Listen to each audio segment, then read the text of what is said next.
Pourquoi les Bamilékés sont appelés des Bosniaques? Je ne suis pas Bamiléké, mais c'est quand même une question qui m'a intéressé pendant de longues années. Et d'ailleurs, même vous, dans votre entourage, vous avez des gens, des frères qui appellent encore les Bamilékés aujourd'hui des Bosniaques.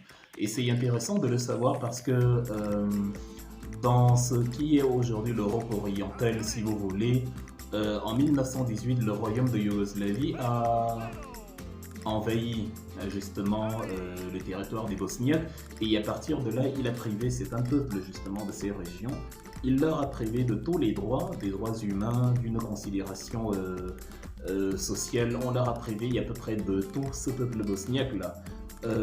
Et jusqu'à l'année 1974, ils n'avaient en fait droit à rien.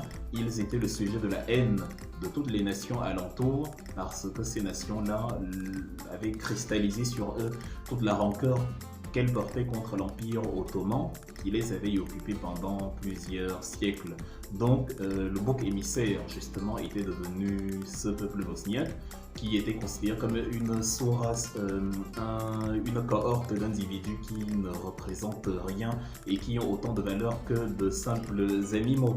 Donc voilà, la chose s'est poursuivie jusqu'aux années 90-93, jusqu'à la fin de la guerre de Bosnie-Herzégovine, justement au début des années 90, avec la proclamation de la République de Bosnie-Herzégovine. Si vous aimez le football, vous connaissez peut-être l'ancien joueur de Manchester City, Edin Dzeko. Il joue actuellement à l'AS Rome, il est justement bosniaque et voilà, ce peuple-là vient justement de cette longue histoire-là d'écrasement, d'infantilisation, de piétinement d'une catégorie de personnes qui avaient décrété qu'ils n'avaient pas de droit, ils étaient une race inférieure. Vous voyez donc où on est en train de venir. Quand on a transposé cette appellation sur le peuple bamiléké, justement, l'État central au Cameroun s'est arrangé à ce que ceux qui ont justement lutté, en tout cas aux côtés du peuple Bassa, si vous voulez, pour justement acquérir l'indépendance, ceux qui ont brillé par leur capacité d'autogestion et d'autonomisation économico-financière, même en marge d'un État central, il est hors de question que ceux-là nous piétinent et justement prennent le pouvoir, c'en sera fini de nous. Donc on a arrangé, on a créé un vocabulaire, on a créé un lexique politique de discrimination et de marginalisation qui a fait que justement les Camerounais intériorisé en eux-mêmes l'appellation des Bamilékés en tant que Bosniaques, réalisé à quel point c'est grave. Quelque part en Europe, on décrète qu'on a une sous-race qui n'est pas à considérer, qui n'a pas de droit, qui ne représente nothing. Et on arrive au Cameroun et on voit un peuple, une ethnie, une tribu, on dit on va lui coller la même appellation.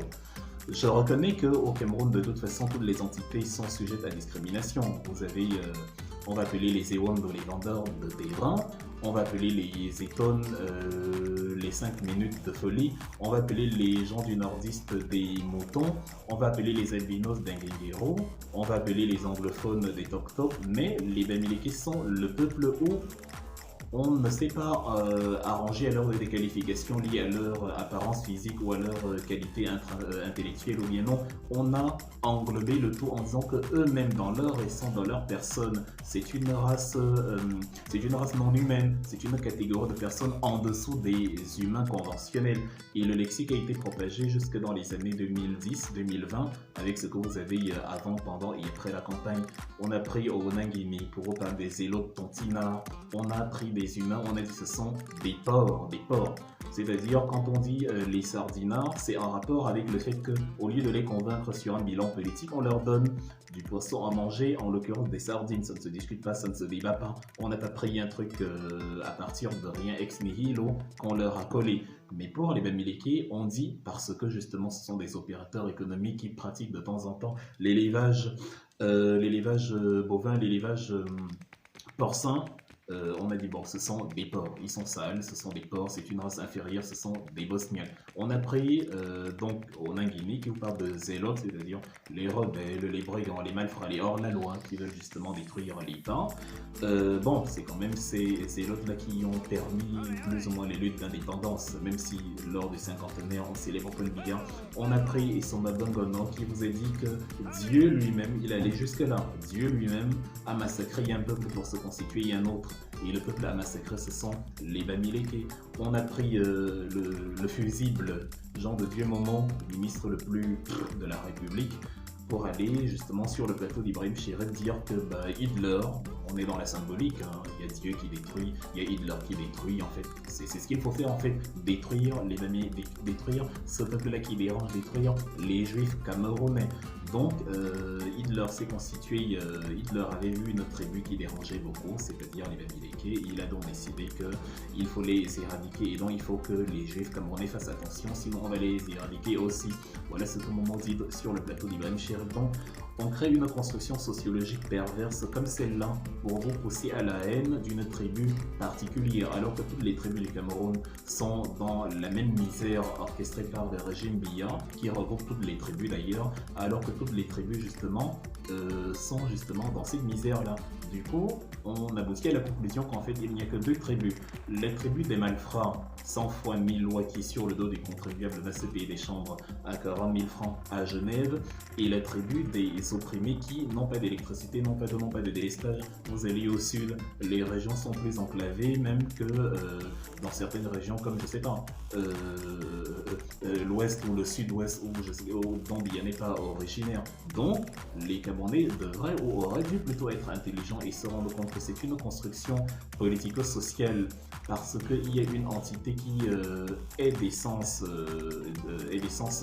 combative, d'essence dissidente depuis les années 50, les années 40, les années d'indépendance, qui a pris pour habitude non seulement de s'auto-gérer économiquement, mais aussi de ne pas se laisser marcher dessus par des gens qui veulent déterminer à leur place le destin qui est le leur. Mais comme l'éducation coloniale nous a montré que sans le pouvoir, sans l'administration, on ne peut rien, ceux qui ont dans l'administration et le pouvoir en majorité aujourd'hui, c'est-à-dire le centre-sud, s'imaginent avec effroi ce qui pourrait leur arriver s'ils venaient à perdre ce pouvoir, cette administration-là. Il faut donc user de tous les moyens pour discréditer ceux qui représentent la plus grande menace, et justement on va créer ces construits-là, on va créer ces perversions-là, on va créer ces choses-là qui vont séduire les naïfs qui ne sauront même pas de quoi ils parlent. On dira bon, ces bosniaques-là, ces sous-hommes-là, ces sous-races-là, ce qui fait qu'aujourd'hui quand vous avez quelqu'un comme Maurice Kamto, la critique principale que les opposants à Maurice Kamto ont envers lui, c'est la tribu. Vous montez, vous descendez 1000 étages en bas et vous trouvez le programme politique. Mais le problème que les Camerounais qui n'aiment pas Kamto ont avec lui, c'est la tribu. C'est-à-dire, il est Bamileke, ça dérange. Il est Bamileke, point final. Évidemment, s'il était d'une autre ethnie ou d'un autre groupe, ou je sais pas, on lui aurait trouvé d'autres qualificatifs, on lui aurait trouvé d'autres reproches pour ne pas voter pour lui, certainement, ou pour ne pas le soutenir, mais il se trouve qu'il est Bamileke et donc ça suffit. Pour ceux qui ont intériorisé que les Bamileke, hors de question, ils ne veulent donc pas savoir s'il y a un programme politique, faites de l'expérience. Vous allez parler, vous allez écrire un texte sur l'économie, sur la monnaie, sur le franc CFA, sur les arcanes politico-économiques, sociaux ou sanitaires. Il n'y aura pas de débat de fond dessus. Les contradicteurs, les détracteurs au MRC, à Maurice Kamto ou à la tontine, comme ils appellent, vont se focaliser sur les débats triviaux qui vont porter sur le commérage, les faits divers ou en l'occurrence la tribu. C'est donc un construit qui a été arrangé comme ça depuis l'époque où on nous a appris à appeler les Bamileke des Bosniaques. Les gens ne vont pas accepter de se l'avouer, mais c'est exactement de ça qu'il s'agit. Et c'est en ça que constitue la République hitlérienne et perverse que le régime Biya a créée et que nous ne sommes pas prêts à supporter du tout. Vous ne pouvez pas vouloir un Cameroun un et indivisible et orchestrer la stigmatisation totale des individus en fonction de leur identité, de leur origine, de leur statut, de leur position géographique, de leur apparence, de leur, ainsi de suite, pour simplement garder entre vos mains la mangeoire que vous avez hérité de la colonisation. Or, le plus simple aurait été justement d'utiliser ces moyens de l'État pour construire une république qui profite à tout le monde. Je vous laisse donc, comme petit exercice amusant, de regarder autour de vous ce que vous avez entendu cette semaine, ou ce mois, ou cette année, parler les Bamileke en utilisant à leur sujet le terme de bosniaque. En tout cas, les uns et les autres savent.